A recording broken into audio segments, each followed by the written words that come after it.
Salut à tous, c'est Bob et bienvenue dans ce nouvel épisode du Coin Série. Aujourd'hui on va parler d'une série qui me tient particulièrement à cœur ainsi qu'un bon nombre d'entre vous, étant donné que c'est, je pense, la série à laquelle j'ai reçu le plus de demandes. Mesdames et messieurs, Sherlock.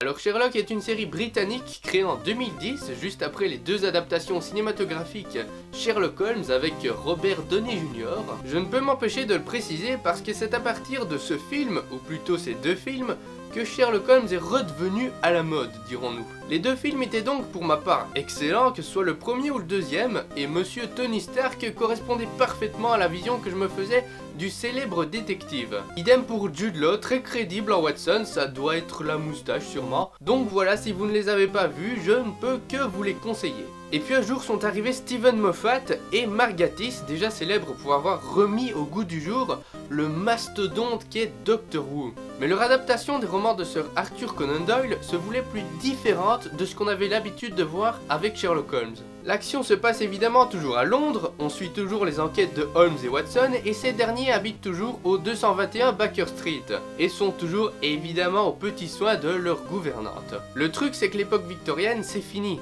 Le pari de la série était donc de transférer les histoires et l'esprit des romans originaux vers notre époque. Et le pari est sans conteste réussi.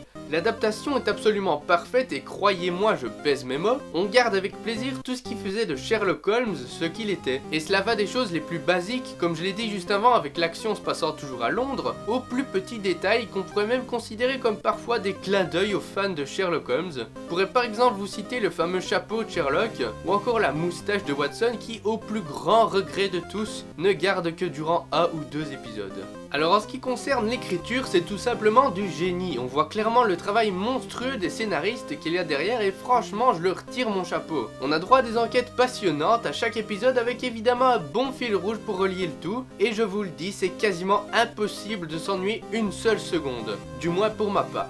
Les histoires des romans sont revisitées avec une réelle intelligence et comme je vous l'ai dit, parfaitement intégrées à notre époque. Et en parlant des épisodes, je sais qu'il n'y en a que 3 par saison. Mais il dure 1h30 quand même. Je sais que c'est frustrant d'attendre autant de temps pour connaître la suite de la série, mais faut se mettre à leur place aussi. C'est comme si les mecs nous sortaient une trilogie de films chaque année. Enfin non, pas vraiment chaque année, mais il y a plusieurs raisons à cela en fait. Et la première raison est parce que, il faut bien l'avouer, la qualité de la série équivaut à celle d'un film. Que ce soit au niveau de la réalisation ou au niveau de l'écriture comme je l'ai dit. Alors la photographie est superbe et les effets spéciaux, bien que peu nombreux, s'intègrent parfaitement dans la série pour, par exemple, nous faire profiter pleinement du génie de Sherlock en nous faisant visualiser ses idées à travers ses effets spéciaux donc. Je sais pas si vous avez vraiment compris ce que je viens de dire, mais grâce à la magie du montage, vous voyez en ce moment même ce que je veux dire par là. Mais pas que, il y a également d'autres petits détails par-ci par-là qui viennent améliorer l'immersion. Je pense par exemple au fait que quand un personnage écrit ou reçoit un message sur son téléphone, on a souvent l'habitude de voir des gros plans bien dégueulasses de l'écran du téléphone. Mais ici c'est différent, la mise en scène est directement pensée pour intégrer dans le plan le message. Ça paraît con comme ça, mais je trouve ça vraiment intelligent. Alors je vous l'ai dit juste avant, il y a plusieurs raisons pour lesquelles la série prend autant de temps à se produire. Et l'une des plus importantes est sans doute le casting. Le duo Benedict Cumberbatch et Martin Freeman, c'est depuis quelques temps, il faut bien l'avouer, envolé à Hollywood. Cumberbatch a eu droit au rôle du méchant dans Star Trek Into Darkness et ce sera bientôt le nouveau Doctor Strange du Marvel Cinematic Universe. Tandis que Martin Freeman est devenu le célèbre Bilbon pour la trilogie du Hobbit de Peter Jackson. Et il était aussi dans Civil War. Regardez là, juste là, tout petit. Mais si les deux acteurs ont autant la cote pour le moment, c'est pas pour rien, leur interprétation de Holmes et Watson sont toutes deux excellentes, en particulier pour Cumberbatch. Au début quand j'ai commencé Sherlock et que je ne connaissais pas encore vraiment Benedict Cumberbatch, je me suis dit « qu'est-ce que c'est que cette tête de fouine ?» Mais dès qu'il a ouvert la bouche pour commencer à parler, il m'a directement convaincu. Et pour plusieurs raisons. Déjà, il nous prouve qu'on n'a pas besoin de ressembler à, je sais pas, Shemar Moore pour être un bon comédien. À l'heure actuelle, il doit même avoir plus de fans féminins que lui. Et c'est pas plus mal. Et puis il y a sa voix qui directement impose le respect. Et son débit de parole qui, je dois bien l'avouer, est assez incroyable. Il joue à merveille le côté assez arrogant, monsieur je sais tout du détective. Bref, Sherlock Holmes, c'est lui. Alors avec tout ça, on pourrait penser que le personnage de Watson est assez inutile, mais détrompez-vous. Comme ils le disent eux-mêmes dans la série, ils forment un duo complémentaire. Sherlock a besoin de Watson, ça a toujours été ainsi et ça le restera. De plus, comme je l'ai dit, Martin Freeman joue vraiment bien et on peut voir une belle évolution de son personnage entre le début de la série avant de rencontrer Sherlock et lorsqu'il démarre sa nouvelle vie, dirons-nous.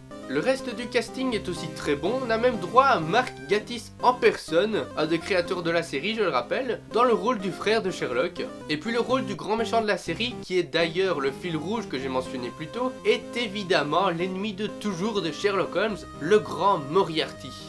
Alors Moriarty, c'est à Sherlock Holmes ce que le Joker est à Batman. En fait c'est presque son alter ego maléfique, c'est son ennemi juré, mais c'est aussi la seule personne qui est comme lui, qui a le même génie donc et en gros qui le motive à se lever le matin.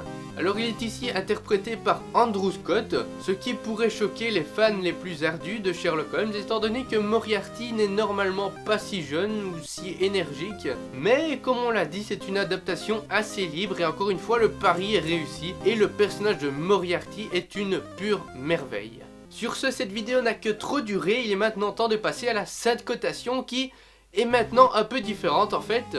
J'ai décidé de ne plus mettre de nombre d'étoiles etc, mais de maintenant mettre toutes les séries auxquelles je vais parler sur une sorte d'échelle que je vais appeler l'échelle de Bob parce que je ne suis absolument pas imbu de moi-même.